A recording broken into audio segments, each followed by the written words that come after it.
acceptance of awareness. You're brave, you're courageous. Hello, my name is Ash, and I start conversations that explore what it actually looks like to become yourself after growing up in an environment that shaped a dysregulated nervous system.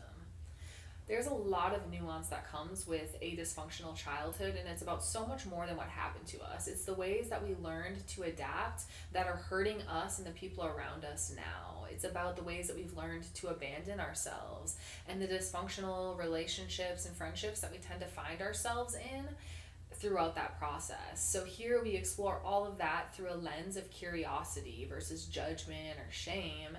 And we do that through honest conversations, sound baths, practical tools that help rewire our subconscious mind and regulate our nervous system. So relax, grab a coffee, a tea, a water, whatever feels right for you, and let's hang out. Let's chat about it. What's so crazy about growing up in an environment that shapes your nervous system to be dysregulated is that you don't know it's not normal. It's just what you're used to. You think that a chaotic environment is normal. You think that a parent who emotionally changes from day to day or moment to moment is normal. You think it's normal to self-criticize yourself, to tell yourself that you're not enough, to believe that the world is out to get you. You think that that is your only scope to reality. But the truth is that is just one lens. And when we grew up in these dysfunctional homes, we're in this pretty small comfort zone that is not comfortable at all. It actually keeps us very miserable. But this is what we're familiar with. We're in this circle of things that feel normal, and they're all keeping us stuck in this really miserable and disempowering existence. They're keeping us stuck in dysfunctional relationships and stuck doing things that we don't feel proud of after we've done them. And that silently haunts us and just creates so much havoc in our life. So what I really want to say with this is that it is going to feel uncomfortable every single time you step out of that circle of familiarity. Even if you step out of the circle into something that feels more empowering, that feels more peaceful or happy, it is going to feel uncomfortable because it's not what your mind and body is used to. And our mind and body likes to do things that it's familiar with, because even though it's kept us in familiar discomfort, it has kept us alive, and the goal of our subconscious mind is to keep us alive. So anytime that we veer out of that, it's going to be like, whoa, hey, don't go that way, we need to go this way, because this is what we're used to, this is the blueprint that we have, this is what we do to save energy and time. And of course, this part of our brain is kind of just like a servant. It listens to whatever we want, but sometimes the thoughts, the beliefs that we're telling it that we want are also skewed from this lens of dysfunction, of disempowerment, of believing that we don't deserve a happy, peaceful, joyful life. Healing always feels uncomfortable, especially if you're somebody who grew up in chaos, because healing, emotional maturity, emotional regulation, nervous system regulation, expressing your emotions, those are all things that weren't allowed in an environment that represses emotions, that relies on emotional outbursts being perceived as normal.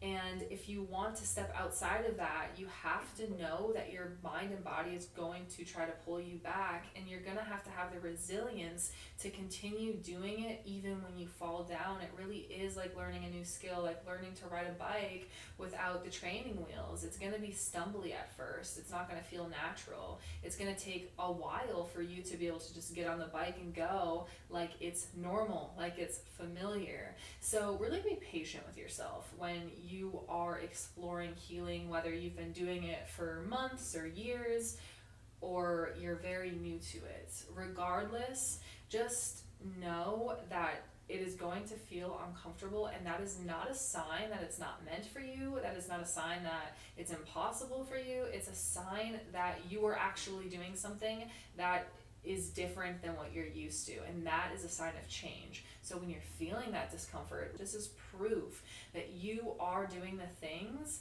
that are retraining your body to look at life, to experience life, to behave through life in a completely different way. It feels unnatural, it feels uncomfortable because it's not what we're used to. And that is what's so wild to me about dysfunctional relationships, is there's so many people walking around just completely unaware of how much they might be aware that their childhood was challenging, but they might not realize how much it's impacting them. And also, you don't have to have a devastating childhood to have ended up with a dysregulated nervous system. I mean, whether or not that happens, it really has to do, I mean, the brain and the body, they're very complex structures, and it is a accumulation of everything that we've learned, of the way that we perceive the world, of our unique experiences, of the frame of mind that we were in when the initial challenging things happened. There's so many different things that play into it. So just because you had a pretty good childhood doesn't mean that you are exempt from having these issues, from being impacted from your childhood, because we're all impacted from our childhood. We all have a zone of familiarity that we live in, a lens of view, a world view of the world.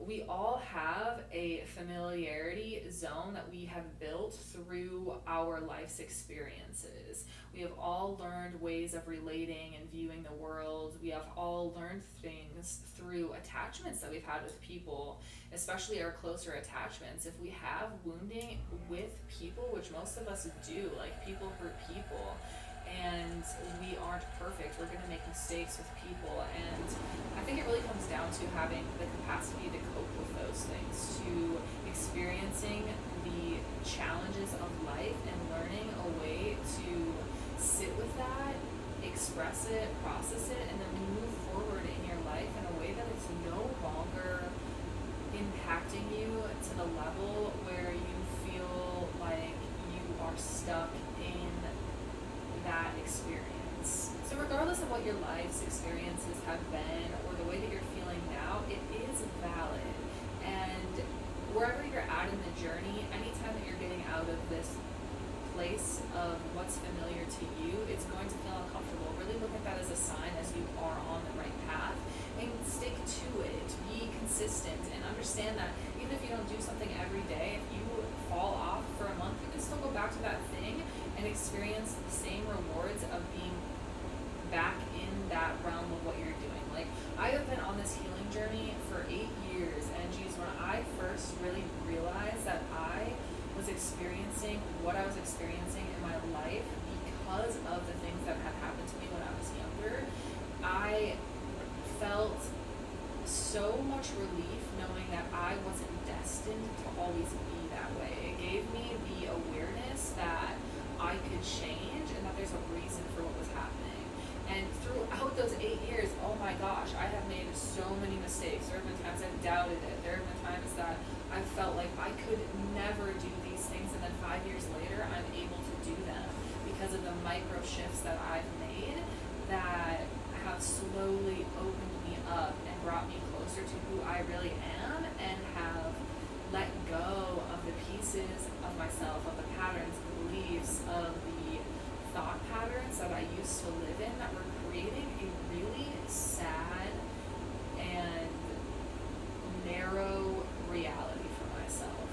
So know that it takes time, know that you are where you need to be, and know that you're valid. Like, whatever your experience has been, whatever your experience is now, it's valid, it is normal, and there's nothing wrong with you.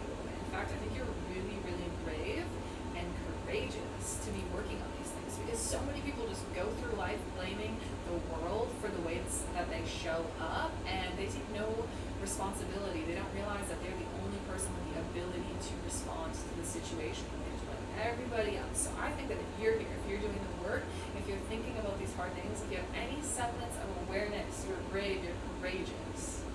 And I think it's amazing that you're here. So if this resonated with you at all and you feel compelled, go ahead and leave a comment. Let me know what it brought up for you, what's on your mind, if you have any questions or anything that you'd like to say. You are so welcome here.